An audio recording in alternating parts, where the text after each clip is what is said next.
Hello everyone, welcome to Education Flair by Jyoti. आज के इस वीडियो में आप सभी के लिए सीटेट हिंदी पेडागोजी का 2011 से लेके 2024 तक का जितना भी एग्ज़ाम हुआ है, इसके प्रीवियस ईयर के क्वेश्चन लेके आई हूँ हिंदी पेडागोजी के लिए। इसमें कुछ पैसेज भी इंक्लूड होंगे। और अगर आप जो है सीटेट को पहली बार में क्लियर करना चाह रहे हैं या फिर बार बार फेल हो रहे हैं सीटेट, तो आप सभी बिल्कुल निश्चिंत हो जाइएगा, सही चैनल पे आए हैं। क्योंकि यहाँ पे जो तैयारी हो रही है वो थ्योरी वाला पोर्शन भी कंप्लीट कराया जा रहा है और इसके साथ साथ में पीवाईक्यू भी चल रहा है, हर सब्जेक्ट का सीडीपी का भी सबका प्लेलिस्ट बना हुआ है। आप सभी देख लीजिएगा थ्योरी वाला पोर्शन। और आज से ये सीरीज स्टार्ट होने जा रहा है प्रीवियस ईयर क्वेश्चन का 2011 से लेकर 2024 तक का। अगर आप हमारे चैनल पर नए आए हैं तो सब्सक्राइब कर लीजिएगा। और चलिए स्टार्ट करते हैं यहाँ पे क्वेश्चन। और आपके जो एग्ज़ाम में क्वेश्चन बनेगा बिल्कुल ऐसे ही क्वेश्चन बनेगा, क्योंकि ये सारे प्रीवियस ईयर 2011 से 2024 तक सारे क्वेश्चन हैं। इसमें क्वेश्चन नंबर फर्स्ट है, अर्थ की गहनता को समझने में कौन सी पद्धति सर्वाधिक रूप में सहायक है। जो अर्थ की गहनता अगर समझनी है, आप मान लीजिए कोई रीडिंग कर रहे हैं, उसमें आपको कैसे पढ़ना है, अर्थ को समझते हुए पढ़ना है। तो आप क्या करेंगे, मौन पढ़ेंगे, तेज़ी से मतलब चिल्लाते हुए थोड़ी ना पढ़ेंगे, ना ही फास्ट पढ़ेंगे, ना ही धीमा पढ़ेंगे। आप क्या करेंगे, मौन धारण करके पढ़ेंगे, दिमाग से पढ़ेंगे, जिसको बोला जाता है कि आप दिमाग लगा के पढ़ेंगे, शांत होकर पढ़ेंगे। तो इसका सही आंसर हो जाएगा ऑप्शन नंबर सेकंड वाला, फर्स्ट वाला। यहाँ पे फर्स्ट रहेगा ऑप्शन नंबर फर्स्ट वाला, मौन पठन जिसे बोला जाता है। तो इसका सही आंसर हो जाएगा ऑप्शन नंबर ये वाला, मौन पठन जिसे बोला जाता है। अब देखते हैं हम सस्वर पठन क्या होता है। अगर आपको अपना प्रोनाउंसिएशन सही करना है, मतलब कि उच्चारण सही करना है, बच्चे का अगर उच्चारण सही करना है, सही से उच्चारण नहीं हो पा रहा है, तो हम क्या करते हैं, क्लास में तेज़ी तेज़ी से पढ़ाते हैं। तो ये होता है तेज़ी से पढ़ना, लाउड आवाज़ में पढ़ना। ये क्या होता है, सस्वर वाचन होता है, इससे उच्चारण सही होता है। ये भी हिंदी में क्वेश्चन बनता है। फिर देखेंगे नेक्स्ट है द्रुत पठन। इसमें जैसे आपको मान लीजिए रिवीजन करना हो तो हम क्या करेंगे, द्रुत पठन कहेंगे, जिसमें क्या किया जाता है, फास्टली पढ़ा जाता है, स्पीड में पढ़ा जाता है, जल्दी जल्दी पढ़ते हैं हम। जैसे सरसरी नज़र में क्या करते हैं, रिवीजन करते हैं, वो होता है द्रुत पठन। और धीमा पठन तो आपको पता है, अगर हमें फर्स्ट रीडिंग करनी होती है किसी चीज़ की तो हम धीरे धीरे पढ़ते हैं, धीमा पठन वो हो गया। नेक्स्ट क्वेश्चन देखेंगे, क्वेश्चन नंबर सेकेंड है यहाँ पे, भाषा शिक्षण के लिए प्रतिदिन काम में आने वाली सामग्री का प्रयोग करना क्या कहलाता है। अगर जो भाषा शिक्षण में भी प्रयोग हो प्लस प्रतिदिन काम में आने वाली सामग्री जो हो वो क्या कहलाएगी, वो रियलिया कहलाती है। ऑप्शन नंबर फर्स्ट वाला सही हो जाएगा। वास्तविक वस्तुएं कहलाती हैं, जैसे कि आपके अपने घर की जो वस्तुएं हैं, जैसे मान लीजिए आपको किसी भी चीज़ को बच्चे को दिखाना है, समझाना है। जैसे मान लीजिए आपको बच्चे को दिखाना है कि सेब ऐसे होता है, तो आप क्या करेंगे, मार्केट से, एक तो तरीका है आप उसे फिगर दिखाएंगे, दूसरा तरीका है आप क्या करेंगे, मार्केट से सेब ले आएंगे और उसे बच्चे को देंगे और दिखाएंगे। और तीसरा मान लीजिए आपको घर की कोई भी चीज़ है जो दिखानी है कि ये, जैसे मान लीजिए टैबलेट है, दिखाना है कि ये ऐसे होता है, तो आप क्या करेंगे, जो घर में रखा हुआ टैबलेट है उसे हम देंगे, दिखाएंगे कि हाँ ये ऐसे ही होता है। तो ये हो गया वास्तविक वस्तुएं जो घर में डेली में यूज़ हों, प्लस उससे भाषा का शिक्षण भी हो।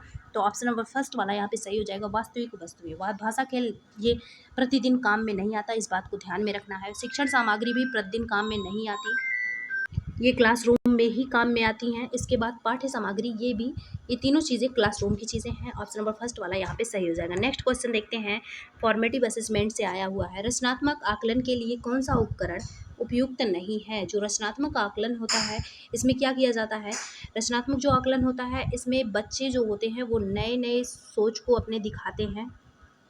जैसे कोई प्रॉब्लम है, उसका नया नया तरीका ढूंढते हैं, उसको सॉल्व करने का नया सोच, नए विचार और नए उत्तर, ये सारी चीज़ें होती हैं रचनात्मक आकलन में। एक नई चीज़ें बन के सामने आती हैं, चाहे वो विचार हो, चाहे वो सामान हो कोई, चाहे सोच हो, कुछ भी हो। कौन सा उपकरण इसमें क्या है, उपयुक्त नहीं है। प्रदत्त जो कार्य होता है, ये आप किसी वर्क को दे दिए बच्चे को, इसके बाद कई बच्चे ग्रुप में मिलके उस काम को कर रहे हैं, कई बच्चे नए नए तरीके, ये उपयुक्त है। लिखित परीक्षा नहीं, ऑप्शन नंबर सेकंड वाला इसमें सही हो जाएगा। जो लिखित परीक्षा होती है, इसमें क्या किया जाता है, एक क्वेश्चन दे दिया जाता है जिसमें जो बच्चा होता है उसी क्वेश्चन का आंसर देने के लिए क्या होता है, बाध्य होता है। उसमें बच्चा अपने हिसाब से क्रिएटिव नहीं कुछ कर सकता, अब नई चीज़ें नहीं कुछ कर सकता। तो ये लिखित परीक्षा जो है ये उपयुक्त नहीं है रचनात्मक आकलन के लिए। फिर यहाँ पे फोर्थ वाला है परियोजना भी रचनात्मक आकलन के लिए उपयुक्त है, क्योंकि ये जो परियोजना होता है इसे असाइनमेंट बोला जाता है, जिसमें क्या किया जाता है, एक कोई टॉपिक दे दिया जाता है, हमें इस पे फाइल बनाना होता है जिसमें फिगर हम चिपकाते हैं, सारी चीज़ें ऐड होती हैं, ये होता है परियोजना। फिर नेक्स्ट क्वेश्चन देखते हैं, क्वेश्चन नंबर 4 है यहाँ पे, शीर्ष अधोमुखी टॉप डाउन जो प्रक्रिया होती है के बारे में क्या सही नहीं है। जो शीर्ष अधोमुखी प्रक्रिया है इसके बारे में क्या सही नहीं है, यहाँ पे देखेंगे पहले ऑप्शन। सुनने वाले अपने पूर्व ज्ञान पर निर्भर होते हैं, बिल्कुल सही है। सुनने वाले जो होते हैं अपने पूर्व ज्ञान पर निर्भर होते हैं। जैसे मैं अभी बोल रही हूँ, आप सुन रहे हैं, आपके पास अगर पहले से ज्ञान नहीं होता कि हिंदी भाषा क्या होती तो आप सुन पाते नहीं। तो यही है, सुनने वाले क्या करते हैं, पूर्व ज्ञान पर निर्भर होते हैं। सुनने वाले संसार के बारे में प्राप्त ज्ञान का प्रयोग करते हैं, जो आप संसार से ज्ञान एक्वायर किए हैं इसका यूज़ कर रहे हैं, ये भी सही है।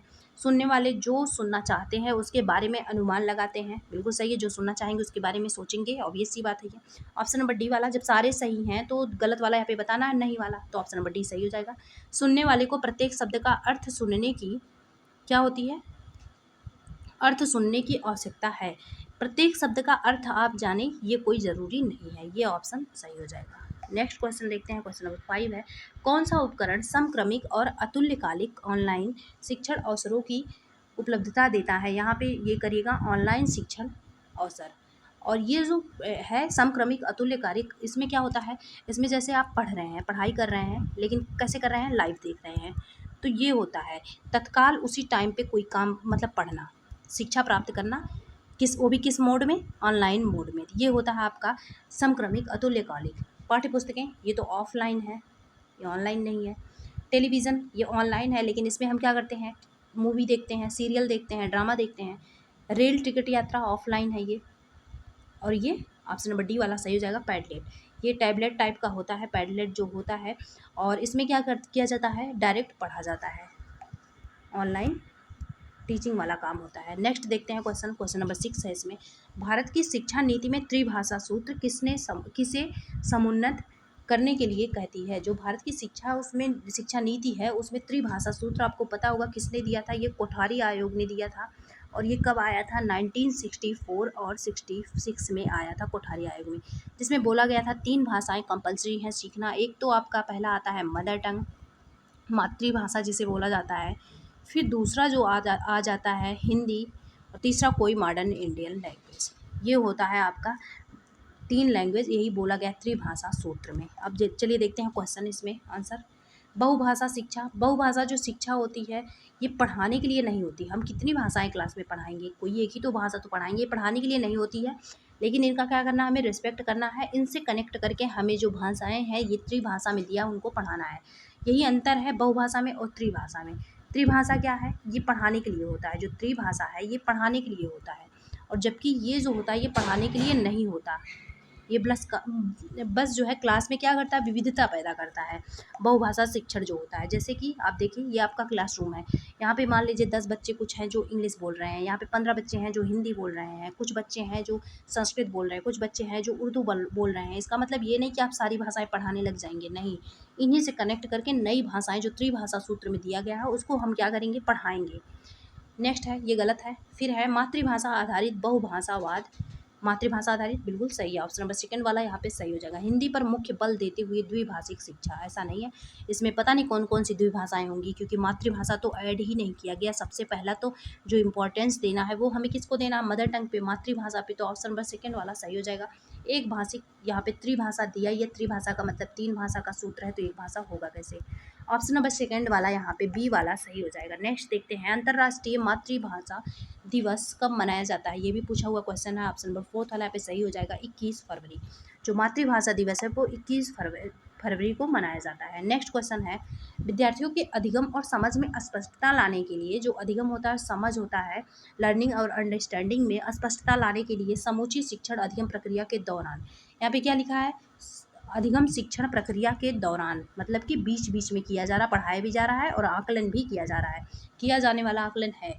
ये क्या होगा, अगर हम पढ़ा रहे हैं, हम उसमें से एक क्वेश्चन, हम कोई टॉपिक मान लीजिए पढ़ाए, मान लीजिए हम न्यूटन्स लॉ पढ़ाए, हम क्या किए, वो उसमें से तीनों लॉ पढ़ा दिए, फिर हम पहला लॉ किसी बच्चे को उठा के हम पूछ लिए, तो हम क्यों कर रहे हैं ऐसा, हम जानना चाह रहे हैं कि बच्चे ने सीखा या फिर नहीं सीखा। अगर बच्चे ने मान लीजिए नहीं सीखा होगा तो हम क्या करेंगे, जो हमारा टीचिंग मेथड है हम इसको चेंज करेंगे, हम दूसरे तरीके से बताएंगे। ये होता है, इसलिए हम ऐसा क्यों कर रहे हैं, हम ये जानना चाह रहे हैं कि बच्चे को और सिखाना चाह रहे हैं, अधिगम कराना चाह रहे हैं, तो ऑप्शन नंबर फर्स्ट वाला सही हो जाएगा, अधिगम के लिए आकलन। जो अधिगम के लिए आकलन होता है ये क्या होता है, सीखने के लिए हम आकलन करते हैं, बीच बीच में किया जाता है, ये बीच बीच में किया जाता है। जबकि जो अधिगम का आकलन होता है, जब आप सिखा चुके फिर उसका आकलन करना है कि बच्चे सीखा जो मैंने सिखाया सीखे या फिर नहीं। लास्ट में ये होता है योगात्मक आकलन, समेटिव जिसे बोला जाता है। योगात्मक आकलन जैसे कि आपका वार्षिक परीक्षा है, लास्ट में होता है, ये पढ़ाने के बाद होता है और ये पढ़ाते समय होता है। फिर अधिगम में आकलन, ये नहीं होता है, बस 3 ही प्रकार के ये आकलन होते हैं, इसमें ये नहीं होता। फिर है फोर्थ वाला अधिगम के रूप में आकलन। इसमें क्या किया जाता है, इसमें जैसे सेल्फ रेगुलेशन किया जाता है। इसका मतलब ये है सेल्फ रेगुलेशन किया जाता है, मतलब कि ये है खुद को क्या करना, खुद को जांचना। जैसे आप कुछ चीज़ें पढ़ के उठे, इसके बाद आप देख रहे हैं कि आपको कितना आ रहा है कितना नहीं, ये होता है अधिगम के रूप में आकलन। फिर है क्वेश्चन नंबर 9 देखते हैं। ईमेल के उस प्रकार की पहचान करिए जो आप अपने उस सहयोगी को, उसे नहीं रहेगा यहाँ पे, उस सहयोगी को लिखना चाहेंगे जो कि आपका मित्र है। जो हमारा मित्र है उसे हम ईमेल लिखना चाह रहे हैं तो कौन सा होगा, अनौपचारिक होगा, क्योंकि जो मित्र है वो तो अनौपचारिक है, उससे हम ऐसे जो हमारी घरेलू भाषा है इसमें हम बात करेंगे, कुछ भी कह के बात करेंगे हम, क्योंकि वो हमारा फ्रेंड है। लेकिन भाई अगर हमें अपने टीचर को इनवाइट करना हो तो हम क्या करेंगे, हम फॉर्मेलिटी करेंगे, उनसे औपचारिकता करेंगे जिससे बोला जाता है। तो ये जो दोस्त है उसके साथ हम क्या करेंगे, अनौपचारिक रहेंगे, अनौपचारिक रहेंगे। इसको मैं पढ़ाई हूँ CDP, अनौपचारिक औपचारिक क्या होता है, अनौपचारिक रहेंगे। और जो हमारे ये टीचर हैं इनके साथ हम औपचारिक रहेंगे। तो ये क्या हो जाएगा यहाँ पे, ऑप्शन नंबर फर्स्ट वाला सही हो जाएगा, अनौपचारिक। उसके साथ हम कोई बिजनेस नहीं कर रहे हैं इसलिए ये गलत है, यहाँ पे ये सही होगा। औपचारिक तो जो हम जिनका हम रिस्पेक्ट करते हैं, जहाँ पे हमें फॉर्मेलिटी दिखानी होती है उनके साथ होता है। लिखा पढ़ी पत्र व्यवहार ऐसा नहीं होगा। फिर है भाषा अधिगम में गलतियों के बारे में क्या सही नहीं है। जो गलतियाँ एरर्स होते हैं इनके बारे में क्या सही नहीं है। गलतियाँ हमेशा बुरी नहीं होती हैं और अधिगम में मदद करती हैं, ये तो सही है। गलतियाँ भाषा अधिगम प्रक्रिया में अवरोध पैदा करती हैं, ये सही है, क्योंकि यहाँ पे जो गलत है वही सीखना है, यहाँ पे आंसर लगाना है। यहाँ एरर्स जो होते हैं वो हमें क्या बताया गया है कि जो हमारा सीखने का प्रोसेस होता है उसमें उसके क्या है, ये जो गलतियाँ हैं वो पार्ट होती हैं, उसके भाग हैं, और वो अधिगम प्रक्रिया का क्या है, भाग है, और उसमें महत्वपूर्ण जो रोल होता है वो भी अदा करती हैं। प्लस जो है इनके द्वारा हम सीखते भी हैं, गलतियों के द्वारा। गलतियाँ द्वितीय भाषा अर्जन की प्रक्रिया को समझने में मदद करती हैं, बिल्कुल सही है। तो ऑप्शन नंबर सेकंड वाला यहाँ पे सही हो जाएगा, क्योंकि गलत वाला पूछ रहा था। भाषा शिक्षण में रचनात्मकता क्या है। जो भाषा शिक्षण है इसमें रचनात्मकता क्या है, चलिए देखते हैं। किसी अवधारणा के प्रति समझ बनाने के लिए विभिन्न विषयों से प्राप्त तत्वों को मिलाना, शिक्षक की नवीन विधियों का प्रयोग करते हुए कक्षाई गतिविधि, संप्रेषणात्मक शिक्षण का प्रयोग करते हुए कक्षा सामग्री, खुले अंत वाले कक्षाएं, प्रदत्त कार्य जिनकी भिन्न भिन्न व्यवस्थाएं हों और भिन्न भिन्न उत्तर निकाल सकें। ऑप्शन नंबर फोर्थ वाला सही हो जाएगा, क्योंकि यहाँ पे रचनात्मकता की बात की गई है, तो ऑप्शन नंबर फोर्थ वाला क्या होगा, सही हो जाएगा। ऑप्शन नंबर फोर्थ वाला सही हो जाएगा। खुले अंत वाले प्रश्न हो जिसमें क्या हो, अलग अलग सोच हो, अलग अलग भिन्न भिन्न व्यवस्थाएं हों, भिन्न भिन्न उत्तर निकाला जा सके, ये होता है भाषा शिक्षण में रचनात्मकता, फॉर्मेटिव। ठीक है, नेक्स्ट क्वेश्चन देखते हैं आप अपना। क्वेश्चन नंबर 12 है यहाँ पे। द्वितीय भाषा की कक्षा में एक अध्यापक ने स्वास्थ्य ही धन है, ये टॉपिक है, स्वास्थ्य ही धन है। इस पे क्या कर रहे हैं, ऑडियो रिकॉर्डिंग सुनाए। उसके बाद क्या कर रहे हैं, उसके बाद उसने कार्यपत्रक बांटी। टीचर क्या कर रहे हैं, पहले ऑडियो रिकॉर्डिंग सुना रहे हैं, फिर क्या कर रहे हैं, एक कार्यपत्रक बांट रहे हैं। तो वो किस चीज़ का आकलन कर रहे हैं, सुनने का कर रहे होंगे। फिर कहा कि दिए गए विकल्पों में से सही उत्तर पर निशान लगाइए। इस पाठ का उद्देश्य विद्यार्थियों को इस योग्य बनाना है कि, ऐसा टीचर जो करवा रहे हैं इसमें विद्यार्थियों को क्या करना है, चलिए देखते हैं। विद्यार्थियों को कार्य में संलग्न किया जाए, ऐसा नहीं है। विचार बिंदुओं को सुनकर विश्लेषण किया जाए, यहाँ पे सुन कर दिया है ना, ऑप्शन नंबर सेकंड वाला सही हो जाएगा, क्योंकि इसीलिए ऑडियो रिकॉर्डिंग सुनाई जा रही है यहाँ पे। स्वास्थ्य और धन पर पाठ को कंठस्थ, गलत है ये। फिर है स्वास्थ्य पर, ये भी गलत है। नेक्स्ट, निम्नलिखित में से कौन सा कथन सही है, इसमें से कौन सा कथन सही है। जो डिसलेक्सिया है ये पठन विकार है, बिल्कुल सही है। डिस्ग्राफिया क्या है, ग्राफ पे लिखते हैं मतलब कि लेखन विकार, ये भी सही है। डिस्ग्राफिया पठन विकार है, ये पठन नहीं है, ये क्या है, ये लेखन विकार है, तो ये गलत है। डिसलेक्सिया ये भी गलत है। और जो अफेजिया होता है, अफेजिया ये भाषा से संबंधित होता है, एक चीज़ और सीख लीजिएगा, भाषा से संबंधित होता है। वहीं कैलकुलिया जुड़ जाए तो वो कैलकुलेशन से होता है। तो ए और बी सही है इसमें, ऑप्शन नंबर सेकंड वाला सही हो जाएगा, ए और बी दोनों सही हैं। नेक्स्ट क्वेश्चन देखते हैं, क्वेश्चन नंबर 14 है।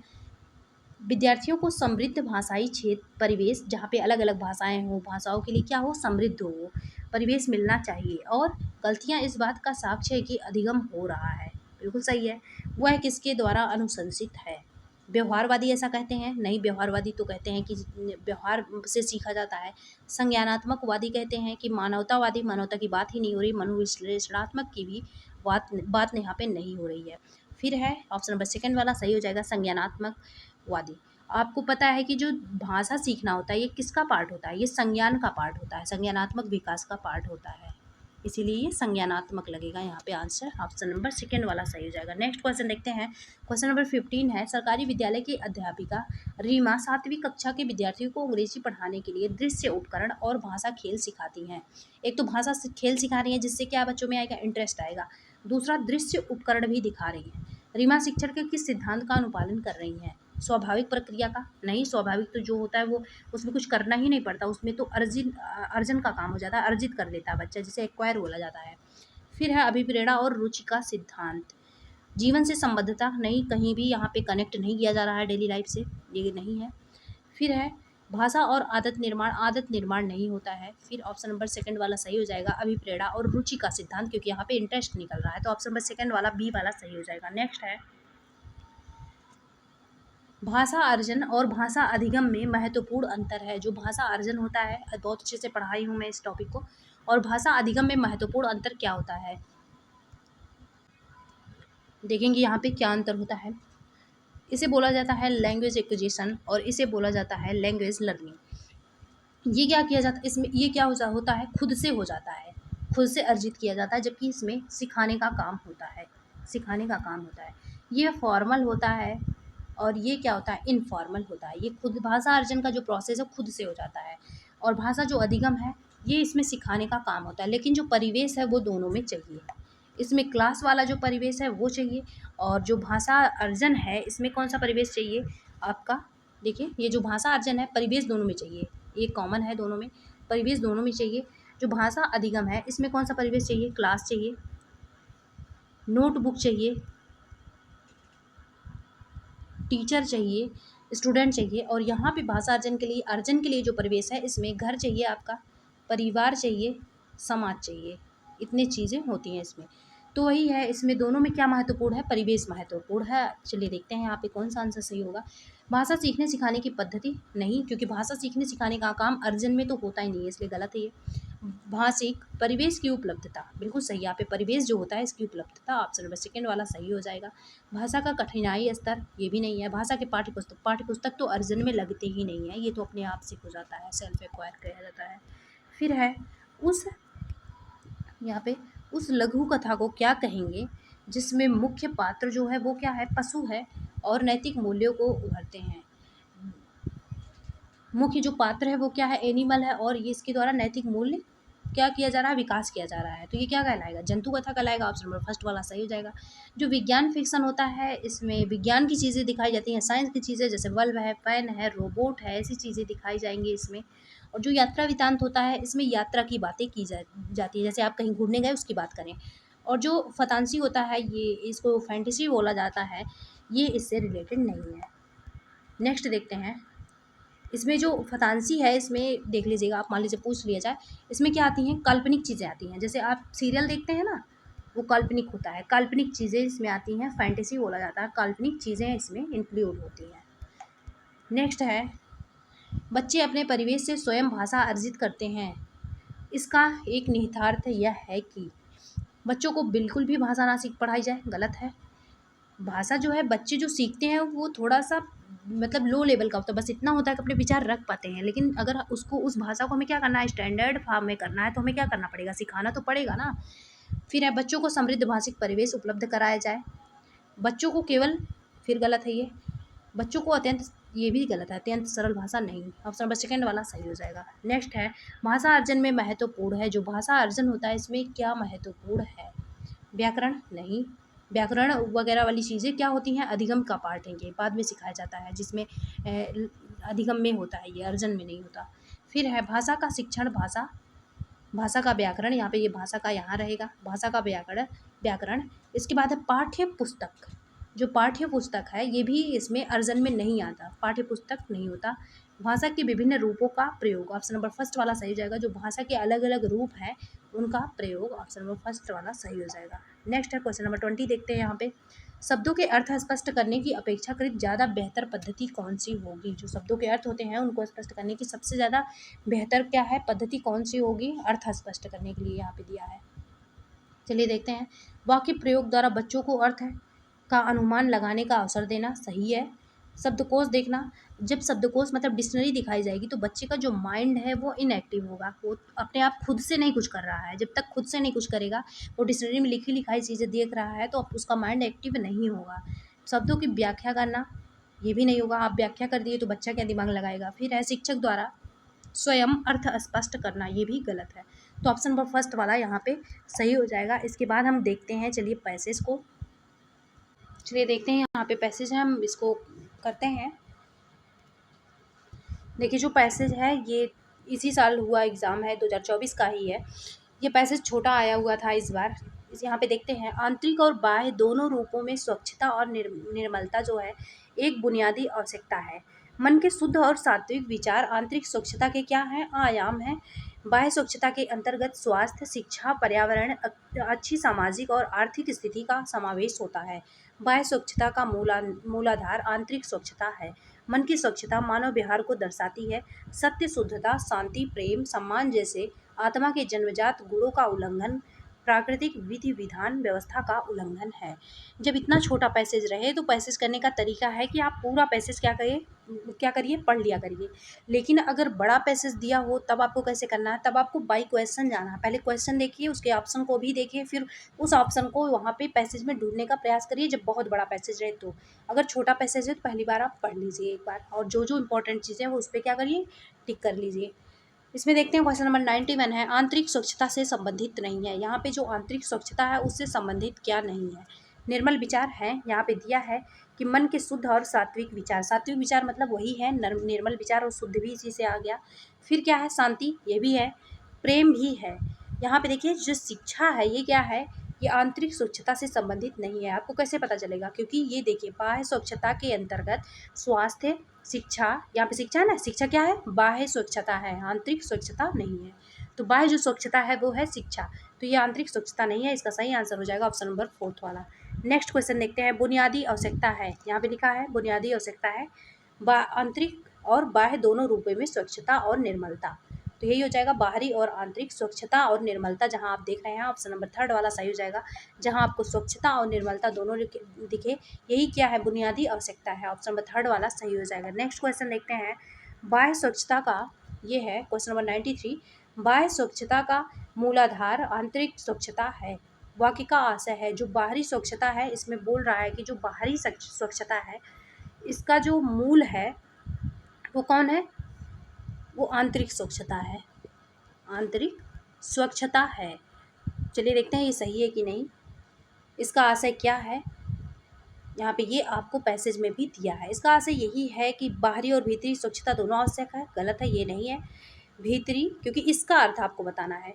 भीतरी स्वच्छता पर बाहरी स्वच्छता आधारित है, बिल्कुल ऑप्शन नंबर सेकेंड वाला सही हो जाएगा। जो भीतरी स्वच्छता है इसी पर बाहरी स्वच्छता क्या है, आधारित है। या फिर हम ऐसे बोल सकते हैं कि जो बाहरी स्वच्छता है वो किस पर आधारित है, आंतरिक स्वच्छता पर। ऑप्शन नंबर सेकेंड वाला यहाँ पे सही हो जाएगा।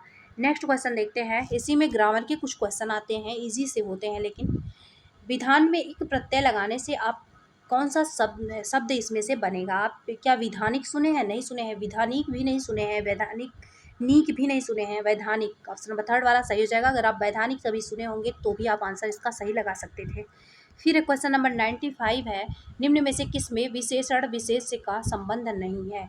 जैसे विशेष्य वो होता है जिसकी विशेषता बताई जाए, और जो विशेषता बताई जा रही है वो विशेषता क्या है, वो विशेषण है।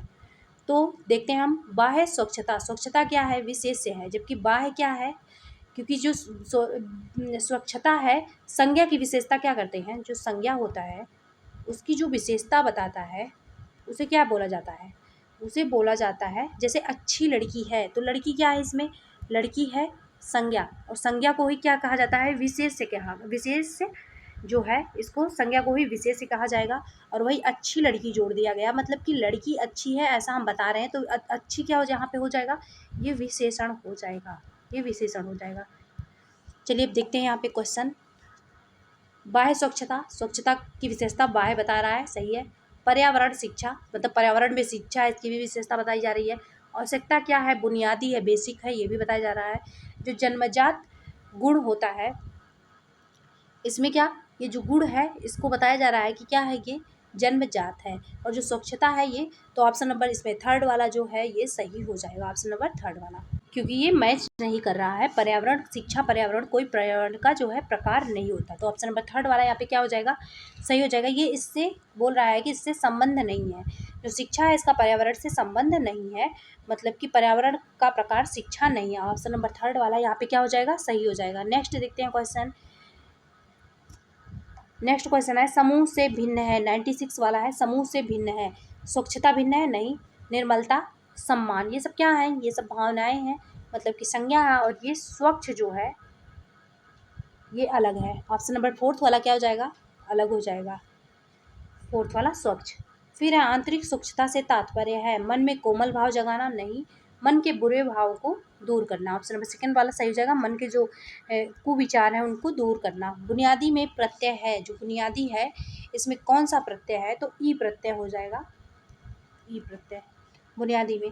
गद्यांश के अनुसार मनुष्य के लिए सर्वाधिक महत्वपूर्ण है, जो गद्यांश है इसमें मनुष्य के लिए सबसे महत्वपूर्ण क्या है, शारीरिक स्वच्छता और शुद्धता, शांति, बाह्य स्वच्छता और स्वास्थ्य, शांति, प्रेम और बाह्य स्वच्छता, नहीं, बाह्य स्वच्छता भी नहीं है, ये बाह्य स्वच्छता यहाँ पे भी नहीं है। विचारों और भावों की पवित्रता, ऑप्शन शारीरिक स्वच्छता से ज़्यादा इंपॉर्टेंट है, विचार और जो भाव है वो क्या हो, पवित्र हो, ऑप्शन नंबर फर्स्ट वाला सही हो जाएगा।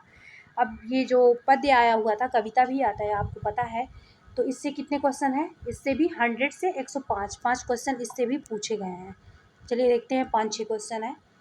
कविता में किस छल की बात की गई है, यहाँ पे पहले आप पढ़ लीजिए। हमें मिली आज़ादी वीर शहीदों के बलिदान से आज़ादी के लिए हमारी लंबी चली लड़ाई थी, लाखों लोगों ने प्राणों से कीमत बड़ी चुकाई थी, व्यापारी बनकर आए छल से हम पर राज किया, क्या किए, छल से हम पर क्या किया, राज किया। तो ऑप्शन नंबर फर्स्ट वाला हो जाएगा, व्यापारी बन हमें क्या कर लिए, गुलाम किए। तो यही ऑप्शन नंबर फर्स्ट वाला यही हो जाएगा, जो छल से राज करने की बात वही है कि हमें क्या किए, गुलाम कर लिए। फिर नीति शब्द में किस प्रत्यय का प्रयोग किया गया है, जो नीति शब्द में किस प्रत्यय का प्रयोग किया जा सकता है। नीति से आप क्या जानते, क्या बनता है, नैतिक बनता है, जैसे विधि से वैधानिक बन रहा था, वैधिक से, तो इसको क्या बना सकते हैं, नैतिक बना सकते हैं। नीति में जब इक लगाएंगे, ऑप्शन नंबर थर्ड वाला सही हो जाएगा। फिर स्वाभिमान का संधि विच्छेद होगा, जो स्वाभिमान शब्द है इसका संधि विच्छेद क्या होगा, स्व प्लस अभिमान, ऑप्शन नंबर फोर्थ वाला सही हो जाएगा, स्व प्लस अभिमान, क्योंकि यहाँ पे देखिए अभिमान लिखा है, अभिमान नहीं होगा, अभिमान होगा। क्वेश्चन नंबर 103 है यहाँ पे, देश को स्वतंत्रता प्राप्त करने में एक लंबा समय लगा था, यह भाव कविता के किस अंश में प्रतिबिंबित होता है, ये क्या है, हमें मिली आज़ादी वीर शहीदों के बलिदान से आज़ादी के लिए हमने लंबी चली लड़ाई थी, ये क्या है, लंबी चली लड़ाई थी, ऑप्शन नंबर फोर्थ वाला इसमें सही हो जाएगा। यहाँ पे दिया है लंबी चली लड़ाई थी, कीमत की बात नहीं है इसमें, जो देर से आज़ादी मिली इसकी बात हो रही है, स्वाभिमान इसकी भी बात नहीं हो रही है, ऑप्शन नंबर फोर्थ वाला सही हो जाएगा। नेक्स्ट क्वेश्चन देखते हैं, देश की स्वतंत्रता के लिए क्या किया, शस्त्रों का निर्माण किया, शस्त्रों का निर्माण किया गया, नहीं। वीरों की भर्ती की गई, नहीं। अपने जीवन की आहुति दी गई, ऑप्शन नंबर सेकंड वाला सही हो जाएगा, कि जो देश की स्वतंत्रता के लिए क्या किया गया, वीर शहीदों का क्या किया गया, बलिदान दिया गया, वीर हमारे जो शहीद वीर थे वो शहीद हुए, तो यही कहा जा रहा है कि अपने जीवन की क्या दी गई, आहुति दी गई, ऑप्शन नंबर सेकंड वाला सही हो जाएगा। आज़ादी मिलने का श्रेय किससे दिया गया, जो आज़ादी मिलती है इसमें किसका श्रेय होता है, वीरों के अस्त्रों शस्त्रों का, नहीं। कूटनीति का, नहीं। व्यापारी वर्ग, ये भी नहीं, ऑप्शन नंबर थर्ड वाला सही जाएगा, वीरों के बलिदान का, जो हमारे वीर हैं वो बलिदान जो दिए हैं इसी का क्या किया जाता है, इसी को श्रेय दिया जाता है आज़ादी का। यहाँ पे ये देखिए, वीर शहीदों के बलिदान से मिली आज़ादी, इसी को श्रेय यहाँ पे दिया जा रहा है। ओके, ये क्लास कंप्लीट हुआ, नेक्स्ट क्लास इसके लिए जल्दी ही आएगा, और मैं थ्योरी वाला जो क्वेश्चन करवा रही हूँ आपके मतलब पेड़ाबाजी के लिए उसको ज़रूर देख लीजिएगा, क्योंकि आप उसको देखेंगे तभी आप क्या कर पाएंगे, आंसर लगा पाएंगे। और जो पेपर है वो थोड़ा ट्रिकी सा बनता जा रहा है, हर साल टफ होता जा रहा है, इसलिए आप सभी इसको हल्के में मत लीजिए। अगर आप अभी पढ़ाई नहीं करेंगे तो जो बाद में आपका टाइम बचेगा ना, जो बच्चे मान लीजिए अभी पढ़ाई नहीं कर रहे होंगे, बाद में वो हड़बड़ाहट में पढ़ाई नहीं कर पाएंगे, क्योंकि उनकी बहुत सारी ऐसी चीज़ें होंगी जो क्या होंगी, छूट रही होंगी, तो उन्हें लगेगा ये भी पढ़ लें, ये भी पढ़ लें, और पढ़ कुछ नहीं पाएंगे, सारा का सारा क्या हो जाएगा, छूट जाएगा। ऐसे एग्ज़ाम नहीं निकलता है। ओके। और क्लास पसंद आए तो सब्सक्राइब कर लीजिएगा, शेयर भी कर दीजिएगा अपने दोस्तों में। Thanks for watching.